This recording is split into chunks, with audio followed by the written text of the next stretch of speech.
13 नवंबर रविवार को रेडियो जनखबर के 25वें अंक में आपका स्वागत है।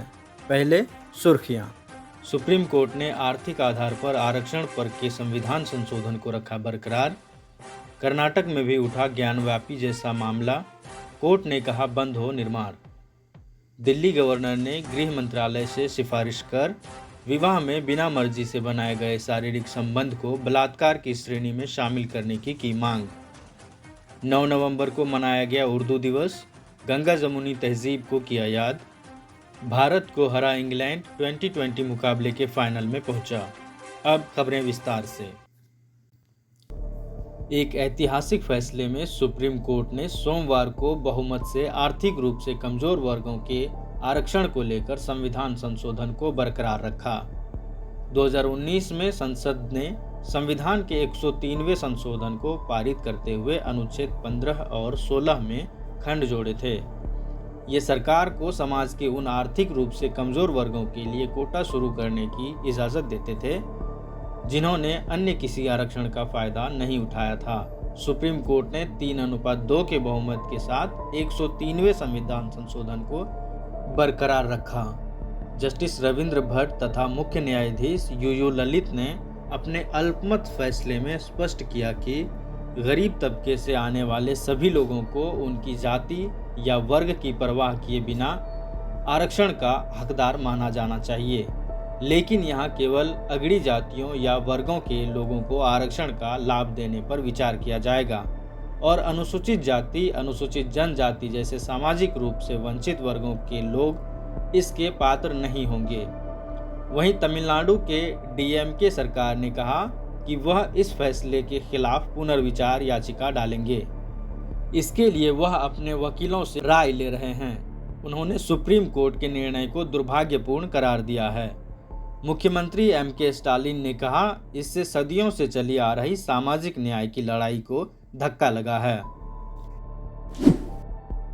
मंगलुरु के पास थेनका उलपड़ी गांव के मलालीपेटे में बने असैद अब्दुल्लाही मदीन मस्जिद को लेकर विवाद इसी साल 21 अप्रैल को सामने आया था।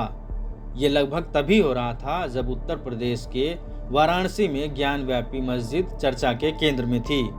याचिकाकर्ताओं ने अदालत से मस्जिद के नीचे मंदिर जैसे ढांचे को तोड़ने पर स्थायी रूप से रोक लगाने का आग्रह किया था, लेकिन मस्जिद समिति ने इसे सिविल कोर्ट के अधिकार क्षेत्र से बाहर करार दिया था। हालांकि अतिरिक्त सिविल जज निकिता अक्की ने अपने फैसले में अधिकार क्षेत्र से जुड़े तर्क को खारिज कर दिया और 23 अप्रैल को निर्माण कार्य पर रोक लगा दिया। मलालीपेटे मस्जिद समिति के अध्यक्ष मामू मानेल का कहना है कि यह मुकदमा चलाए जाने लायक नहीं है क्योंकि विचाराधीन संपत्ति वक्फ बोर्ड की संपत्ति है। मामले को वक्फ ट्राइब्यूनल के सामने उठाना चाहिए और वक्फ बोर्ड को भी एक पक्ष बनाया जाना चाहिए। इसके साथ ही उन्होंने कहा है कि मस्जिद 1550 ईस्वी से अस्तित्व में है। पूजा स्थल अधिनियम 1991 की धाराएं 3, 4 और 6 यहाँ लागू होती हैं। विचाराधीन संपत्ति पर कभी मंदिर मौजूद नहीं था। मंदिर के अस्तित्व को साबित करने के लिए प्राचीन समय का कोई सबूत पेश नहीं किया गया है। इसके साथ ही प्रतिवादियों ने अदालत में कहा है कि दोनों वादी जो विश्व हिंदू परिषद के सदस्य हैं ने याचिका केवल इसलिए दायर की है क्योंकि राज्य में अगले साल चुनाव होने हैं। प्रिय श्रोताओं, रेडियो जनखबर का यूट्यूब चैनल शुरू हो गया है। जनखबर के यूट्यूब चैनल को सब्सक्राइब करें और बेल आइकॉन को दबाना न भूलें। साथ ही खबरों को आगे फैलाने में हमारी मदद करें।